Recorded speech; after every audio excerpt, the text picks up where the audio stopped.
Hi guys, I am Saurabh Mishra. आज हम लोग बात करेंगे थेफ्ट, चोरी, जो हमारे आईपीसी के सेक्शन 378 टू 382 के बीच में डाला गया है। तो चलिए हम बारी बारी धीरे धीरे बात करते हैं थेफ्ट के बारे में और समझते हैं कि कैसे क्या कॉन्सेप्ट है थेफ्ट का। तो सबसे पहले थेफ्ट का डिफिनीशन जानेंगे। तो थेफ्ट का डिफिनीशन आईपीसी सेक्शन 378 में यह दिया गया है कि whoever intending to take dishonestly any movable property of out of possession of any person without that person consent must that property is order to such taking is said to commit theft। मतलब जब कोई किसी व्यक्ति के possession से उसके consent के बिना डिसऑनेस्टली की मूवेबल प्रॉपर्टी को ले जाता है तो वो थेफ्ट कहलाता है। जैसे मान लीजिए कि आप किसी दूसरे के ग्राउंड पे एक पेड़ को काटते हो उसे ले जाने के लिए, तो जब आप उस पेड़ को काट दोगे तो आप चोरी के लिए जिम्मेदार हो जाओगे। जैसे आप अपने मित्र के घर जाते हो और उसके टेबल पे एक सोने की रिंग देखते हो और उसे आप चोरी के इरादे से, उसे अपने घर ले जाने के इरादे से अगर आप वो अपने जेब में लेकर आ जाते हो तो आप चोरी के लिए लाइबल हो जाओगे, थेफ्ट के लिए आप लाइबल हो जाओगे। तो ये था डिफिनीशन ऑफ थेफ्ट। इसके बाद हम बात करते हैं कि कैसे किन किन केसों में, किन किन मामलों में, किन किन समय हम ये चीज़ें समझेंगे कि ये चीज़, ये मामला थेफ्ट का है या ये चीज़ें चोरी की नहीं है। तो हम जानते हैं इसेंशियल इंग्रेडिएंट ऑफ थेफ्ट के बारे में। तो इसका कॉन्सेप्ट सबसे पहले ऑनरेबल सुप्रीम कोर्ट ने K. N.. Mehra versus state of Rajasthan 1957 के केस में डाला था और उस केस में उन्होंने कुछ शर्तें ले डाउन की और उसके द्वारा उन्होंने बताया कि इन बेसिक पॉइंट के जरिए हम पता लगा सकते हैं कि किस मामले में चोरी का लाइबिलिटी बनती है या चोरी की लाइबिलिटी नहीं बनती है। तो सबसे पहले बात करें तो इसेंशियल इंग्रेडिएंट ऑफ थेफ्ट होता क्या क्या है। तो इसमें 5 चीज़ों को ऑनरेबल सुप्रीम कोर्ट ने नोट डाउन किया था। सबसे पहले उन्होंने बताया था डिसऑनेस्ट इंटेंशन होना चाहिए, दूसरा उन्होंने बताया था मूवेबल प्रॉपर्टी होना चाहिए, तीसरा उन्होंने बताया था पोजीशन होना चाहिए और चौथा उन्होंने बताया था विदाउट कंसेंट होना चाहिए और पांचवा उन्होंने बताया था कि कोई भी प्रॉपर्टी मूविंग या टेकिंग होनी चाहिए। तो अब सारी चीज़ों को बारी बारी से समझते हैं। अब इसको समझने से पहले हम जानते हैं कि ये के.एन. मेहरा केस जो था स्टेट ऑफ राजस्थान के साथ, इस केस में क्या चीज़ें हुई थी। तो सबसे पहले इस केस का फैक्ट समझते हैं। इस केस में मेहरा एंड फिलिप्स नाम के 2 को पायलट थे जो ट्रेनी थे, इंडियन एयरफोर्स में ट्रेनिंग कर रहे थे। एक दिन फिलिप्स के ऊपर मिसकंडक्ट का चार्ज लगता है और उन्हें अपने ड्यूटी से डिस्चार्ज कर दिया जाता है और वो जो मेहरा थे उनको एक दूसरा पार्टनर ओम प्रकाश दिया जाता है और उनके साथ उनकी ट्रेनिंग कंटिन्यू होने लगती है। लेकिन एक दिन सुबह में मेहरा और ओम प्रकाश को T-22 एयरप्लेन उड़ानी होती है, लेकिन बिना किसी अथॉरिटी को जानकारी देते हुए के.एन. मेहरा और फिलिप्स नाम के जो व्यक्ति थे उन दोनों को पायलट ने सुबह 5 बजे ही T-20 एयरक्राफ्ट को उड़ा लिया बिना किसी अथॉरिटी को बताए और उस ट्रेन को पाकिस्तान बॉर्डर से 100 माइल अंदर ले जा करके उसे लैंड करवाया। जब ये बात इंडियन एयरफोर्स को पता चली तो उन्होंने पाकिस्तानी एमबेसी में बात की और कम्युनिकेशन होने के साथ फिर उनको इंडिया वापस लाया गया। इंडिया वापस लाने के क्रम में जब कोर्ट में उनके ऊपर मामला चला तो कोर्ट ने कुछ चीज़ों को नोट डाउन किया। वो दोनों जो को पायलट थे वे कह रहे थे कि हमारा जो कम्युनिकेशन सिस्टम था वो ख़राब हो गया था, लेकिन उन्होंने कहा कि अगर आपका इंटेंशन सही था तो आप अपने जो आपके सहयोगी थे ओम प्रकाश, आपने उसका वेट क्यों नहीं किया, बिना उसके आए ही आपने उस एयरक्राफ्ट को कैसे उड़ा ले गए। यहाँ से ये प्रूफ होता है कि आपके अंदर डिसऑनेस्ट इंटेंशन था। आपने ये जानबूझ के किया कि मैं इस एयरक्राफ्ट को लेके पाकिस्तान में चला जाता हूँ, फिर वहाँ पे मैं उससे कुछ ज़रूरी जानकारियाँ दूंगा और मैं फिर उस फौज में जॉब कर लूँगा, ये भी हो सकता है। इसके बाद उन्होंने बताया कि जब आपने नेगोशिएशन सिस्टम की बात की तो आपने अपने हायर अथॉरिटी से बात क्यों नहीं की, आपने 1 घंटा पहले एयरप्लेन क्यों उड़ाया। तो यहाँ पे उन्होंने कहा कि यहाँ पे वो बिना अथॉरिटी के परमिशन से, मतलब यहाँ पे उन्होंने कंसेंट नहीं लिया।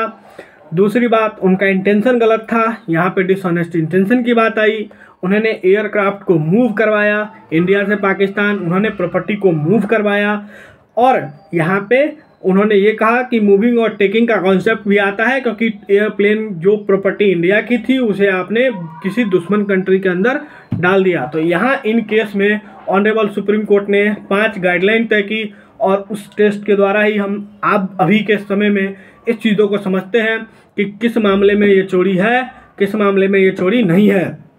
तो अब हम समझते हैं कि बेसिक इंग्रेडिएंट्स को बारी बारी से समझेंगे और कुछ मामलाओं को भी देखेंगे कि इसमें कैसे हम समझें कि ये चीज़ चोरी है और नहीं है। तो सबसे पहले नंबर है डिसऑनेस्ट इंटेंशन।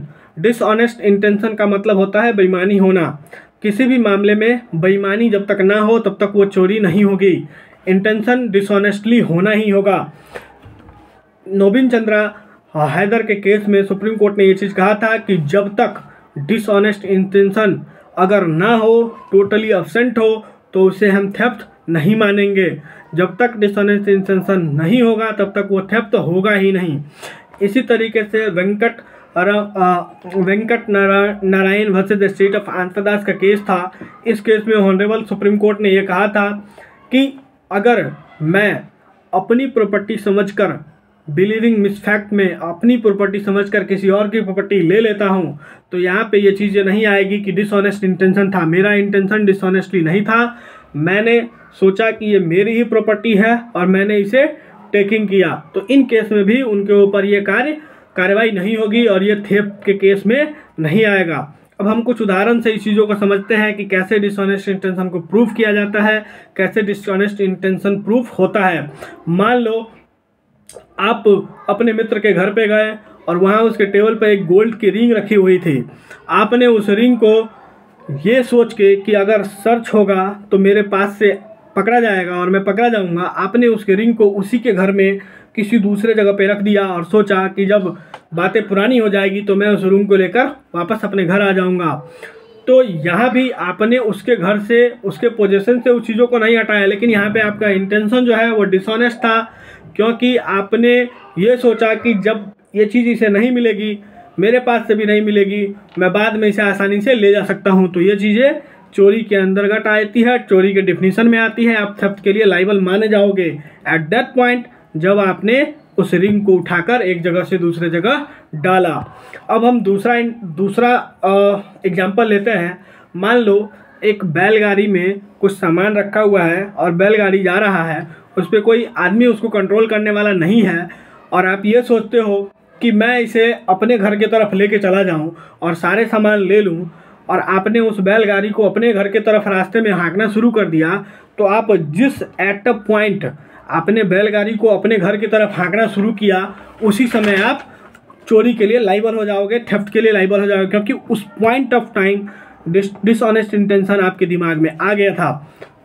मान लो कि किसी का कोई पेट्स है, कुछ डॉग है, पालतू जानवर है, आपने उसे कुछ खाने के लिए दिया और उसे अपने पीछे पीछे ले आया। आपने ये सोचा कि ये मेरे पीछे आ जाएगा, फिर मैं इसे पकड़कर पाल लूँगा। तो यहाँ भी एट दैट पॉइंट जब आपने उसे कुछ खाने के लिए दिया और वो आपके पीछे आया, आप उसके चोरी के लिए जिम्मेदार हो जाओगे। ये ज़रूरी नहीं है कि वो आपके घर तक पहुँचे, आपने उसके डायरेक्शन से उसे डाइवर्ट किया डिसऑनेस्ट इंटेंशन के साथ, इसीलिए आप थेफ्ट के लिए लाइबल हो जाओगे।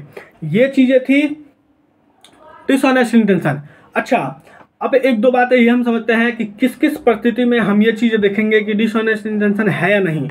तो मान लो आप अपने दोस्त के घर जाते हो और उसके लाइब्रेरी से एक किताब लेते हो, आपका दोस्त वहाँ प्रेजेंट नहीं है, और आप ये सोचते हो कि मैं पढ़कर फिर इसे वापस यहीं रख दूंगा। तो इस केस में आपका इंटेंशन डिसऑनेस्टली नहीं है, तो आप थेफ्ट के लिए लाइबल नहीं होगे। जब तक dishonestly intention, Nobin Chandra Haidar case में ऑनरेबल कोर्ट ने स्पष्ट कहा था कि जब तक अब्सेंस होगा डिसऑनेस्ट इंटेंशन का, तब तक वो केस थेफ्ट में नहीं आएगा। थेफ्ट में केस आएगा जब इंटेंशन डिसऑनेस्टली होना चाहिए। तो ये था हमारा पहला बेसिक इंग्रेडिएंट। अब हम बात करते हैं अपने दूसरे बेसिक इंग्रेडिएंट पे, जो है मूवेबल प्रॉपर्टी। अब समझिए कि ये मूवेबल प्रॉपर्टी डिफाइन कहाँ किया गया है। तो ये हमारे आईपीसी के सेक्शन 22 में डिफाइन किया गया है। वो सारी प्रॉपर्टी जिसे हम आसानी से ले जा सकते हैं एक जगह से दूसरी जगह, वो मूवेबल प्रॉपर्टी होती है। जैसा कि आप लोग जानते हैं, जैसे पक्षी, मनुष्य, मछली, ह्यूमन कॉप्स, इलेक्ट्रिसिटी, वाटर, ये सारी मूवेबल प्रॉपर्टी होती है। अब हम बात करते हैं कि जो वस्तुएं ज़मीन के साथ भूबद्ध हो, मतलब ज़मीन के साथ लगी हुई हो, वो मूवेबल प्रॉपर्टी नहीं होगी। लेकिन एट दैट पॉइंट अगर हम ज़मीन के साथ उसे अलग कर दे तो वो मूवेबल प्रॉपर्टी हो जाएगी। जैसे पेड़ के कॉन्सेप्ट में होता है कि पेड़ अगर ज़मीन से लगा हुआ है तो मूवेबल प्रॉपर्टी नहीं है, लेकिन अगर हमने उसे काट दिया तो वो मूवेबल प्रॉपर्टी हो जाती है। तो ये चीज़ ध्यान में रखना चाहिए। ज़मीन का टुकड़ा मूवेबल प्रॉपर्टी नहीं है, लेकिन अगर हम ज़मीन के टुकड़े से ज़मीन को, मिट्टी को खोद लेते हैं तो वो मूवेबल प्रॉपर्टी हो जाती है। पत्थर को खोद लेते हैं तो वो मूवेबल प्रॉपर्टी हो जाती है ना। इस चीज़ों को ध्यान में रखना चाहिए। अब हम समझते हैं कि मान ले आप डिसऑनेस्टली किसी पेड़ को काट रहे हैं कि मैं इसे अपने साथ ले जाऊंगा, तो एट दैट पॉइंट जब तक वो पेड़ कटा नहीं होगा आप चोरी के लिए जिम्मेदार नहीं हैं। लेकिन जब पेड़ कट गया, एक बार पेड़ कट गया, आप चोरी के लिए लाइबल हो जाइएगा। जब तक पेड़ नहीं कटा रहेगा आप चोरी के लिए लाइबल नहीं होइएगा, लेकिन जब पेड़ एट द पॉइंट पेड़ कटा आप चोरी के लिए लाइबल हो जाओगे। सेम यही कंडीशन है कि अगर आंधी आया हुआ है, आंधी की वजह से किसी का पेड़ गिरा हुआ है, अगर आप उस पेड़ को ले जा रहे हो उस टाइम में भी आप चोरी के लिए लाइबल हो जाओगे, क्योंकि पेड़ उस टाइम मूवेबल प्रॉपर्टी हो गया है और वो पेड़ जिसका था उसके पोजीशन में है। आपने उसके पोजीशन से वो चीज़ें ले ली बिना उसके परमिशन के, बिना उसके कंसेंट के, तो आप चोरी के लिए लाइबल हो जाओगे। और एक चीज़, मूर्ति जो होती है, भगवान की मूर्ति, वो भी मूवेबल प्रॉपर्टी होती है। अगर हम बात करें एनिमल के कंसेंट में, तो जो भी पशु होते हैं, जैसे सांड होते हैं, आप गांव में देखते होंगे बहुत सारा सांड घूमते रहता है। तो सांड का कॉन्सेप्ट ये है कि अगर वो किसी मंदिर का है, अगर वो किसी विशेष मंदिर का है और मूर्ति में समर्पित है और वो खुलेआम घूम रहा है, तभी वो संपत्ति है किसकी? मंदिर की। आप उसकी चोरी नहीं कर सकते हैं, आप उसे पर्सनल यूज के लिए नहीं ला सकते हैं, आपके ऊपर थेफ्ट की लायबिलिटी आ जाएगी। हाँ, एट दैट पॉइंट अगर वो पशु किसी धार्मिक प्रथा के अनुसार छोड़ा गया हो, कर्मकांड के बाद ऐसा होता है ना, छोड़ते हैं जानवरों को, पशुओं को छोड़ा जाता है कर्मकांड के बाद, तो अगर कर्मकांड के बाद, धार्मिक प्रथाओं के बाद अगर किसी पशु को छोड़ दिया गया है, आज़ाद छोड़ दिया गया है, और उस पशु को आप ले जाते हो, कुछ करते हो, तो वहाँ पे आपकी जिम्मेदारी नहीं बनती है, आपके ऊपर थेफ्ट का केस नहीं आएगा, आपके ऊपर चोरी की केस नहीं बनेगी। तो ये चीज़ें हैं।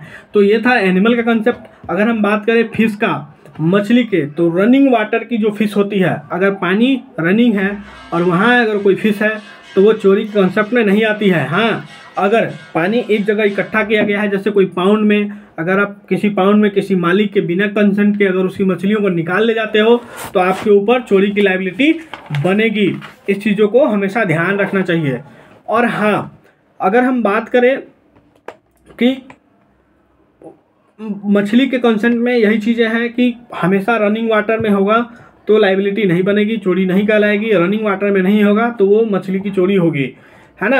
अब हम बात करते हैं वाटर की, तो वाटर में भी सेम यही कंसेप्ट है। अगर रनिंग वाटर है, फ्री वाटर है, तो उसमें कोई थेफ्ट नहीं होता है। नदियों से पानी लीजिए, जितना मन है लीजिए, कोई दिक्कत नहीं है। लेकिन हाँ, अगर गवर्नमेंट का कोई कैनाल है, अगर उस कैनाल से आप ग्रेटर मात्रा में पानी को किसी एक सर्टेन दिशा में डाइवर्ट करते हो बिना गवर्नमेंट के परमिशन के, तो उस दैट केस में आपके ऊपर पानी की चोरी के केस लगाया जा सकता है।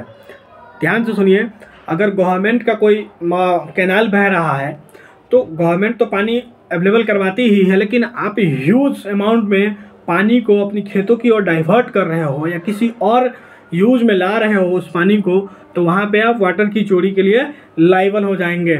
ये चीज़ें ध्यान रखना। अब हम बात करते हैं कैटल, मवेशी के बारे में।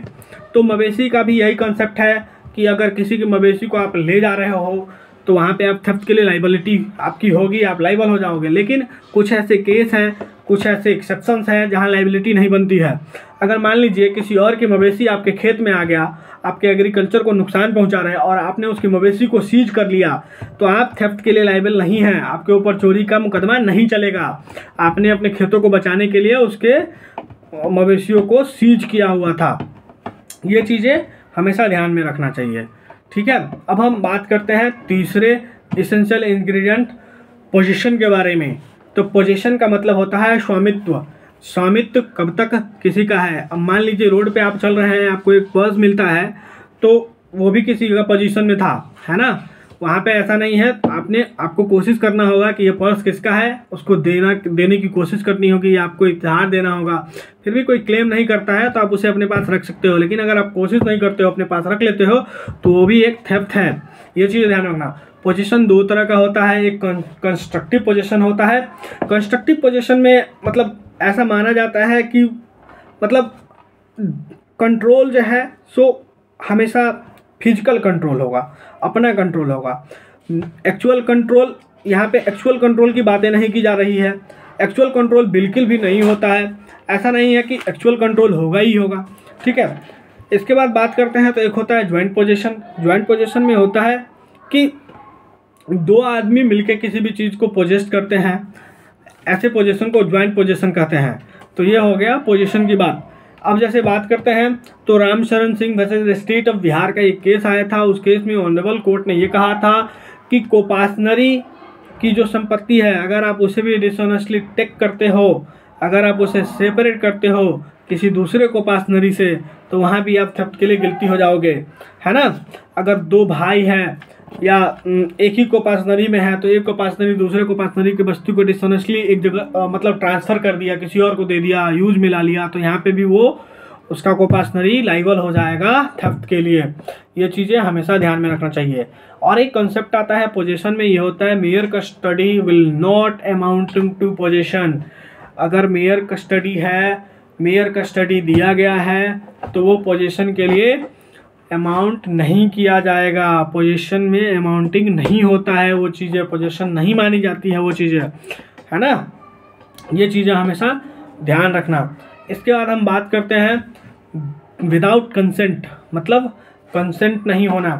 किसी, मान लीजिए मेरा घर ही है और मेरे से बिना पूछे आपने उसे ले लिया, तो यहाँ पे आपने मेरा कंसेंट नहीं लिया, तो अगर ये चीज़ें होगी, कंसेंट नहीं रहेगा, तो यहाँ भी आपकी लाइबिलिटी हो जाएगी, है ना। जैसे मान लो किसी का पालतू कुत्ता है, आप उसे कुछ खिलाते हो, बिस्किट देते हो और उसे उसके पोजीशन से ले आते हो, तो आपने उससे कंसेंट नहीं लिया मूव कराने का, तो आपकी लाइबिलिटी हो जाएगी, आप थेफ्ट के लिए लाइबल हो जाओगे। ये चीज़ें हमेशा ध्यान रखना। और एक चीज़ ध्यान रखना कि डिसऑनेस्ट इंटेंशन में एक जो वेरी क्रूशियल पॉइंट है वो है कि रॉन्गफुल लॉस और रॉन्गफुल गेन होना चाहिए। रॉन्गफुल लॉस, रॉन्गफुल गेन को समझते हैं। तो अगर किसी की संपत्ति को हम ले लेते हैं उसके बिना कंसेंट के, उसके पोजीशन से मूव करा लेते हैं उसकी प्रॉपर्टी को डिसऑनेस्टली इंटेंशन से, तो उस व्यक्ति का तो लॉस हो रहा है ना, तो रॉन्गफुल लॉस हो गया। और वो हमारा था ही नहीं, लेकिन वो मेरे पोजीशन में आ गया, तो हमारा यहाँ पे क्या हो गया, रॉन्गफुल गेन हो गया। तो ये चीज़ हमेशा ध्यान रखना चाहिए। डिसऑनेस्ट इंटेंशन में रॉन्गफुल गेन और रॉन्गफुल लॉस होता ही होता है। अब हम सबसे लास्ट एसेंशियल इंग्रेडिएंट्स की बात करेंगे, तो वो है मूविंग एंड टेकिंग। किसी भी प्रॉपर्टी को जब तक मूव नहीं कराया जाए, जब तक उस प्रॉपर्टी को मूव नहीं कराएंगे, तब तक वो चोरी नहीं मानी जाएगी। मैंने आपको पहले ही समझाया था कि जब तक पेड़ को काट के अलग नहीं कर दिया जाएगा ज़मीन से, तब तक वो चोरी के कंसेप्ट में नहीं आएगा। जैसे ही वो ज़मीन से पेड़ कट गया, वो चोरी हो गया। एट द 10th पॉइंट वो चोरी है। मान लीजिए कि आप मिलते हो किसी एक घोड़े पे ट्रेजरी का बहुत सारा संपत्ति लदा हुआ है, उसका मालिक नहीं है, आप उस संपत्ति को लेके और अपने घर की तरफ चल दिए। तो यहाँ आपने क्या किया, बिना किसी पोजीशन के, आपका पोजीशन नहीं है, आपने उसे कंसेंट नहीं लिया, परमिशन नहीं लिया, और उसकी संपत्ति को आप मूव करा रहे हो। तो जैसे ही आपने उसकी संपत्ति को मूव कराया, आप थेफ्ट के लिए लाइबल हो जाओगे। आपके ऊपर चोरी का इल्ज़ाम लग जाएगा, चोरी के लिए आपकी लाइबिलिटी बन जाएगी। ये चीज़ें ध्यान रखने वाली बात है। ये चीज़ें हमेशा ध्यान रखना चाहिए। अब एक चीज़ होता है कि आप खुद की संपत्ति की भी चोरी कर सकते हैं। जी हाँ, आप सही समझ रहे हैं। आप खुद की संपत्ति को, आप समझिए कैसे। मान लो मैंने कुछ सोना देकर कुछ लोन लिया किसी से, मैंने कहा कि मेरी स्थिति बहुत ख़राब है, मैं आपको कुछ अपना गोल्ड देता हूँ और मुझे कुछ पैसे चाहिए, और बाद में मैं क्या करता हूँ, मैं अपना ही गोल्ड चुरा लेता हूँ और मैं कोर्ट में जाकर ये कहूँगा कि ये तो मेरा ही था, मेरा ही पोजीशन था। तो मैं क्यों, तो कोर्ट कोर्ट, ऑनरेबल कोर्ट कहेगा नहीं जी, नहीं जनाब, ये आपका नहीं था, आपने उसके बदले में पैसे लिए थे, तो वो पोजीशन ट्रांसफ़र हो गया था, पोजीशन आपका था नहीं, और आपने बिना कंसेंट के, बिना उससे पूछे उसके प्रॉपर्टी को, उसके पोजीशन में रखे प्रॉपर्टी को, प्रॉपर्टी आपका ही है लेकिन उसके पोजीशन में था, इसीलिए आप लाइबल हो जाओगे, चोरी के लिए लाइबिलिटी हो जाएगी आपकी। ऐसा अगर होता तो आप घड़ी की दुकान पे जाओगे घड़ी ठीक कराने, और घड़ी वाले को पैसा नहीं दोगे और घड़ी भी लेके चले आओगे, तो क्या वो चोरी का केस नहीं होगा? क्या वो आपको छोड़ देगा कि आपका ही सामान था, आप ले गए हो? नहीं, ऐसा नहीं होता है। आप अपने संपत्ति के लिए भी आप लाइबल हो सकते हो।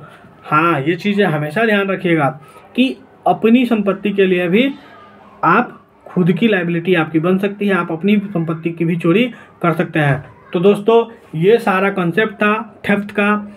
आपको कैसा लगा ये आप कमेंट बॉक्स में ज़रूर लिखिएगा। फिर हम मिलेंगे अगले वीडियो में, तब तक के लिए जय हिंद, जय भारत।